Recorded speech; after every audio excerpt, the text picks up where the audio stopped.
이날에 드보라와 아비노함의 아들 바락이 노래하여 이르되 이스라엘의 영솔자들이 영솔하였고 백성이 즐거이 헌신하였으니 여호와를 찬송하라. 너희 왕들아 들으라. 통치자들아 귀를 기울이라.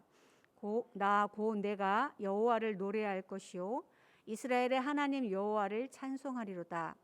여호와여, 주께서 세일에서부터 나오시고 에돔 들에서부터 진행하실 때에 땅이 진동하고 하늘이 물을 내리고 구름도 물을 내렸나이다. 산들이 여호와 앞에서 진동하니 저 시내 산도 이스라엘의 하나님 여호와 앞에서 진동하였도다. 아나세 아들 삼갈의 날에 또는 야엘의 날에는 대로가 비었고 길의 행인들은 오솔길로 다녔도다. 이스라엘에는 마을 사람들이 그쳤으니 나 드보라가 일어나 이스라엘의 어머니가 되기까지 그쳤도다. 무리가 새 신들을 택하였으므로 그때에 전쟁이 성문에 이르렀으나 이스라엘의 4만 명 중에 방패와 창이 보였던가. 내 마음이 이스라엘의 방백을 사모함은 그들이 백성 중에서 즐거이 헌신하였음이니 여호와를 찬송하라. 흰 나귀를 탄 자들, 양탄 자에 앉은 자들, 길에 행하는 자들아 전파할지어다.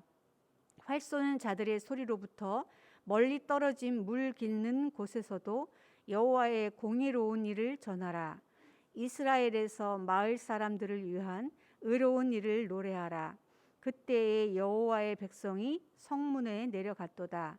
깰지어다 깰지어다 드보라여, 깰지어다 깰지어다 너는 노래할지어다. 일어날지어다 바락이여, 아비노함의 아들이여, 내가 사로잡은 자를 끌고 갈지어다. 그때에 남은 귀인과 백성이 내려왔고 여호와께서 나를 위하여 용사를 치시려고 내려오셨도다. 에브라임에게서 나온 자들은 아말렉의 뿌리 박힌 자들이요, 베냐민은 백성 중에서 너를 따르는 자들이요, 마길에게서는 명령하는 자들이 내려왔고 스불론에게서는 대장군의 지팡이를 잡은 자들이 내려왔도다. 이사갈의 방백들이 드보라와 함께하니 이사갈과 같이 바락도 그의 뒤를 따라 골짜기로 달려 내려가니 르우벤 시냇가에서 큰 결심이 있었도다. 내가 양의 우리 가운데에 앉아서 목자의 피리 부는 소리를 들으면 어찌 됨이냐. 르우벤 시냇가에서 큰 결심이 있었도다. 길앗은 요단강 저쪽에 거주하며 다는 배에 머무름이 어찌 됨이냐. 아셀은 해변에 앉으며 자기 항만에 거주하도다. 스불론은 죽음을 무릅쓰고 목숨을 아끼지 아니한 백성이요, 납달리도 들의 높은 곳에서 그러하도다. 왕들이 와서 싸울 때에 가나안 왕들이 무기또 물가 다한악에서 싸웠으나 은을 탈취하지 못하였도다. 별들이 하늘에서부터 싸우되 그들이 다니는 길에서 시스라와 싸웠도다. 기손강은 그 무리를 표류시켰으니 이 기손강은 이엣강이라. 내 영혼아, 내가 힘있는 자를 밟았도다. 그때에 군마가 빨리 달리니 말굽소리가 땅을 울리도다. 여호와의 사자의 말씀에 메로스를 저주하라. 너희가 거듭거듭 그 주민을 저주할 것은 그들이 와서 여호와를 돕지 아니하며 여호와를 도와 용사를 치지 아니함이니라 하시도다. 겐 사람 헤벨의 아내 야엘은 다른 여인들보다 복을 받을 것이니 장막에 있는 여인들보다 더욱 복을 받을 것이로다. 시스라가 물을 구하매 우유를 주되 곧 엉긴 우유를 귀한 그릇에 담아 주었고 손으로 장막 말뚝을 잡으며 오른손에 일꾼들의 방망이를 들고 시스라를 쳐서 그의 머리를 뚫되 곧 그의 관자놀이를 꿰뚫었도다. 그가 그의 발 앞에 구부러지며 엎드러지고 쓰러졌고 그의 발 앞에 구부러져 엎드려져 그 구부러진 곳에 엎드려져 죽었도다. 시스라의 어머니가 창문을 통하여 바라보며 창살을 통하여 부르짖기를 그의 병거가 어찌하여 더디 오는가, 그의 병거들의 걸음이 어찌하여 늦어지는가 하며 그의 지혜로운 시녀들이 대답하였겠고 그도 스스로 대답하기를 그들이 어찌 노량물을 얻지 못하였으랴. 그것을 나누지 못하였으랴. 사람마다 한두 처녀를 얻었으리로다. 시스라는 채색 옷을 노력하였으리니 그것은 수놓은 채색 옷이로다. 곧 양쪽에 수놓은 채색 옷이리니 노력한 자의 목에 꾸미리로다 하였느니라. 여호와여, 주의 원수들은 다 이와 같이 망하게 하시고 주를 사랑하는 자들은 해가 힘있게 돋음같게 하시옵소서 하니라. 그 땅이 40년 동안 평온하였더라. 아멘. 이 사사기 5장은 4장과 붙어 있는 내용입니다. 4장에 이 시스라의 군대와 바락과 드보라의 전쟁에서 승리하고 난 이 사건을 토대로 해서 드보라와 지금 바락이 하나님을 찬양하는 찬송시입니다. 뚜엣인데 1절을 보시면 이날에 이 전쟁에 끝났던 그 승리의 날을 말합니다. 드보라와 아비노함의 아들 바락이 노래했다. 어떤 승전이 있었던 그 사건을 가지고 오랫동안 기억하면서 과거의 그 일이 오늘도 계속해서 우리의 마음속에 여호와 하나님의 그 전쟁을 승리로 이끌었다는 것을 기억할 수 있도록 이 히브리인들이 노래를 만들어서 그 후손들에게 전했던 것은 우리가 모세 오경에서도 볼 수가 있습니다. 그래서 이렇게 노래를 만들어서 4장에서 하나님께서 직접 그 전쟁을 이끄셔서 내가 너희에게 그 시스라의 군대를 넘겨주겠다 하신 그 말씀에 순종했고 결과가 승리했던 것을 하나님 앞에 다시 한번 찬송을 올려드리는 장면입니다. 그런데 우리가 잘 아는 것처럼 이 사사기 시대에는 여호와 앞에 불순종하고 각기 제 길로 갔던 이런 이스라엘의 불순종 때문에 다른 나라에 압제를 당했습니다. 지금 현재는 가나안 왕으로부터 지금 압제를 20년 동안 받고 있는 상황입니다. 이때 하나님께서 드보라와 바락을 통해서 승리하게 하셨던 그 이유가 2절에 있는데 2절을 보시면 이스라엘의 영솔자들이 영솔하였고 백성들이 즐거이 헌신했다. 백성들이 즐거이 헌신했고 이스라엘의 영솔자들이라는 건 용사들을 얘기합니다. 이스라엘의 용사들이 영솔했다. 이게 이제 직역을 하게 되면은 머리를 길게 풀어서 인도했다는 것이 되는데 여러분 머리를 언제 길게 풀죠? 우리가 나시린으로 헌신할 때 일정 기간 머리를 풀고 아무것도 하나님 앞에서 다른 것은 하지 않고 요 기간에 집중적으로 이것은 하지 않고 요거 하나님 앞에서 헌신하겠습니다. 이렇게 군대로 모집했을 때에 이 전쟁이 상대가 철병거를 가지고 있는 민족입니다. 이 시대가 주전 1500년에서 1600년 그 사이니까 적어도 지금으로부터 3500년 전이잖아요. 청동기 문화 시대에 상대는 철병거를 가지고 있었습니다. 그러니 철기 문화를 가지고 있는 민족과 전쟁을 한다는 것이 그것도 900대가 있었습니다. 철병거 900대를 가지고 있는 그 문화 앞에서 이스라엘 사람들은 지금 10,000명이 전쟁을 하러 나가라는 하나님의 말씀이 있었는데 이때 그 전쟁에 임하는 그 지도자들과 백성들의 마음은 어떤 마음이었을까요? 두렵고 떨리는 마음이죠. 그때 주님 앞에 나시린으로 이 전쟁이 끝날 때까지 우리가 주님 앞에 자발적으로 헌신하겠다는 말씀이 바로 2절의 이 내용입니다. 그래서 지도자들과 백성들이 즐거이 헌신했다는 이 말씀이 9절에 가면 또 한 번 나옵니다. 내 백성이 이스라엘의 방백을 사모함은 그들이 백성 중에서 즐거이 헌신하였음이니 여호와를 찬송하라. 전쟁의 승리가 그냥 주어진 것이 아닙니다. 이스라엘 백성들이 불순종하는데도 하나님이 하나님의 전쟁을 무조건 승리로 인도하신 게 아니라는 말씀입니다.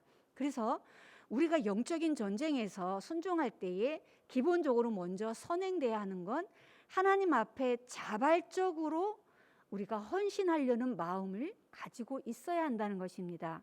그럴 때 여호와께서 그 전쟁을 승리로 이끄시겠다는 그 말씀을 성취시켜 주시는 것입니다. 그런데 4장에서 여러분이 보신 것처럼 이 전쟁을 바락에게 먼저 드보라가 명령을 했습니다. 여호와의 명령을 전달을 했습니다. 드보라는 두 가지 수사적인 표현이 있는데 하나는 여선지자고 하나는 사사입니다. 보통 이 사사기에 나오는 사사들은 그냥 사사라는 표현을 쓰는데 드보라에게는 선지자라는 표현이 하나 더 붙었습니다. 이 선지자라는 표현을 여자에게 붙여준 것이 참 귀하기도 하고, 또 4장에서 직접 시스라를 죽인 것도 여자이기 때문에 우리는 이 4장 5장에서 여자가 굉장히 이 전쟁에서 중요한 역할을 했다는 것을 보면서 어떤 생각을 해야 하냐면, 이 당시에 이 문화에서 남자들이 주요 역할을 해야 하는 이 문화에서 이 성경을 썼다면 여자들이 사사가 되고 선지자가 되고 야엘처럼 시스라를 죽이는 용사의 역할을 한다는 것. 용사라고 한다면 남자여야 하고 힘이 있어야 하는데 집안의 장막에 있는 여인이 시스라 장군을 죽였습니다. 비정상적이지요. 그렇다면 이 사사기에서 4장과 5장이 이 문화 속에서 우리에게 지금 주시는 메시지는 뭐냐면, 하나님의 백성들이 비정상적인 상태에 있다는 것입니다. 남성이 힘을 가지고 사사와 용사의 역할을 해야 하는 시대에 두 여자가 돋보이고 하나님으로부터 쓰임을 받고 복을 받는 것, 이것이 여성 폄하가 아니고 남성이 정상적으로 활동을 해야 하는 시대에 하나님께서 여성을 사용하셨다. 이것은 이스라엘 백성들이 그만큼 비정상적으로 하나님 앞에 불순종한 상태에 있다는 것을 우리에게 얘기하고 있는 것입니다. 그 비정상적인 상태일 때 하나님은 하나님의 사람을 누구를 사용하시느냐? 믿음이 있고 순종하는 사람. 여러분 4장에서 11절부터 마지막 절까지 이 내용 중에 모세의 장인 호밥의 자손 중 겐 사람 헤벨이 떠나 게데스에 가까운 사난 상수리 나무 곁에 이르러 장막을 쳤다 하고는 이 겐 사람 헤벨이 내용은 나오지 않습니다. 그리고 오늘 저희가 읽은 이 5장의 찬송시에도 24절을 한번 보실까요? 24절을 보시면 이 찬송시에 겐 사람 헤벨의 아내 야엘은, 근데 이 헤벨에 대한 내용은, 남편에 대한 내용은 하나도 나오지 않고 그의 아내 야엘이 헤벨의 아내였다라는 그 이야기만 나옵니다. 바락도 남자였지만 드보라 여인 없이는 내가 이 전쟁에 나가지 않겠다, 유약하고 연약한 모습을 보여줬고, 이 헤벨도 남편인데 이 남편은 어디에 갔는지 전쟁이 끝날 때까지 보이지 않습니다. 그리고 이 야벨은 가나안 왕 야빈과 침묵했던 사람입니다. 그에게 순종했던 사람이고 그 가나안 땅에 정착하기 위해서 화친을 맺어서 그에게 잘 화평을 이루었던 사람이기 때문에 지금 이스라엘과의 전쟁 속에서 마치 이 야엘은, 지금 헤벨의 아내 야엘은 라합처럼 이방 여인이지만 이스라엘 전쟁에 한 사람으로 용사로 참여를 해서 하나님의 그 싸움을 승리로 이끄는 도구가 되게 됩니다. 원래 드보라가 바락 보고 나가서 싸우라고 했을 때, 당신이 가지 않으면 제가 가지 않겠습니다라고 했을 때 했던 말이, 네가 그렇게 얘기하면 내가 나가겠다. 그러나 오늘의 영광은 너에게 돌려지지 않고 하나님께서 여자에게 넘기겠다는 말씀을 하셨습니다. 우리는 그때 여자에게 넘기겠다? 그럼 드보라가 함께 나가니까 드보라가 영광을 취하나? 라고 생각을 했는데 이방 여인 그리고 헤벨의 아내 야엘에게 그것이 돌아갔습니다. 야엘은 장막에 거주하는 여인입니다. 그런데 장막에 들어온 시스라에게 물을 요청하는 그 장군에게 우유를 먹였습니다. 여러분, 믿음으로 용기를 낼 때 우리와 화친하고 있는 상대편 장군이 지금 우리 집에 도망을 왔습니다. 전쟁을 하는 중에 병거를 타고 와야 되는데 걸어서 왔다는 얘기죠. 걸어서 왔는데 그 모습을 보니 전쟁에 패했구나. 그 사건을 즉각적으로 감지를 했습니다. 이 헤벨의 아내 야엘이 그 순간적인 판단이 얼마나 지혜로운지, 내가 누구 편에 서야 할까? 이 전쟁은 하나님 편에 서야 하는구나 라는 것을 지혜롭게 간파를 했고요. 그 다음에 전쟁을 통해서 물을 마시지 못했으니까 갈증이 났죠. 물을 달라고 하는데 우유를 줬습니다. 왜 우유를 줬을까요? 우유를 주고 이불을 덮었습니다. 여러분, 밤에 잠이 안 올 때 무엇을 마시라고 하죠? 따뜻한 우유를 한 컵 마시고 잠을 자면 단잠이 온다는 것이 과학적으로 증명이 되고 있죠. 이 여인은 믿음의 용기가 있었고 믿음의 용기를 냈을 때에 하나님께서 그 순간 지혜를 주셨습니다.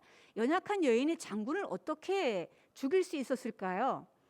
그 남자가 전쟁에서 피곤하다는 것을 간파했고 갈증이 나는 그 상황에서 우유를 먹였고 우유를 먹여서 수면제 역할을 하면서 거기다 이불까지 덮어줬습니다. 따뜻한 상태에서 몸은 노른하고 깊은 잠이 들었을 때에 그 장막을 수선하는 망치를 가지고 관자놀이를 꿰뚫어서 죽일 수 있었습니다. 만약에 그 장막 치는 일을 여인이 한두 번밖에 해보지 않았다면 이게 서툴잖아요. 그러면 한 번에 그 관자놀이를 꿰뚫을 수 있었을까요? 생각을 해보세요. 이 여인은 성실한 여인입니다. 남편이 집에 있지 않아도 자기 일을 스스로 남편 역할을 대신 할 수 있을 만큼 그 자기에게 주어진 일에 충성했고 날마다 장막을 박는 일에 익숙했다는 얘기입니다.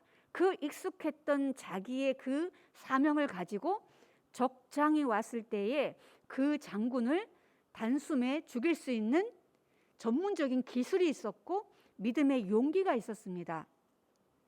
오늘 이 찬양시에서 드보라와 바락이 어느 누구보다도 야엘의 아내 야엘이 복 있는 여인이다라는 것을 칭송하면서 마지막 절에 보시면 여호와여 주의 원수들은 다 이와 같이 망하게 하시고 시스라와 그의 철병거 모든 것이 다 망했죠. 그렇게 여호와의 원수들은 이와 같이 다 망하고 주를 사랑하는 자들은 해가 힘있게 도둠같게 하옵소서. 주를 사랑하는 사람들은 이방인이어도 상관이 없습니다. 이스라엘 사람이라 할지라도 주를 사랑하지 않는 사람들은 그 시스라와 가나안 왕이 패망한 것처럼 패망할 수밖에 없다는 것이 오늘 이 사사기 4장과 5장의 내용에서 여호와를 찬양하는 것은 여호와에게 헌신하는 백성들, 자발적으로 나시린으로 이 모든 어려움을 해결할 때까지 오직 주님께만 집중하겠습니다라고 헌신하는 사람들을 통해서 승리를 이루신다고 합니다. 그 역할 속에 이방 여인이라 할지라도 믿음으로 하나님 편에 서야겠다고 순간적으로 결정한 이 여인에게 지혜를 주시는 그 하나님, 용기를 주시는 하나님, 그 용기와 지혜를 얻기까지 이 여인은 자기에게 주어진 일에 최선을 다한 그런 사명자였다는 것을 오늘 말씀을 통해서 저희가 배우게 됩니다. 우리 삶 가운데 하나님께서 이렇게 어려운 모든 환경이 있을 때에 하나님 앞에 나시린으로 자발적으로 헌신하며 그때 하나님께서 우리에게 주시는 용기와 믿음과 지혜를 가지고 하나님을 찬양하는 우리 모두가 되기를 주님의 이름으로 축복합니다. 드보라와 바락이 하나님 막강한 철병거를 가진 가나안 왕 앞에서도 두려워하지 않을 수 있었던 것이 하나님이 그들을 넘겨주시겠다는 명령의 말씀을 믿고 순종했기 때문임을 오늘 들었습니다. 저희들도 우리 앞에 넘을 수 없을 것 같은 환경들이 있습니다. 그때마다 말씀에 순종하며 하나님 나라를 위해서 싸움에 자발적으로 헌신하는 그런 인생 되게 도와주시옵소서. 또 야엘처럼 용기와 지혜로 믿음의 용사가 되게 하셔서 더욱 복 있는 사람 되게 하여 주시옵소서. 감사하며 우리 주 예수님의 이름으로 기도합니다. 아멘.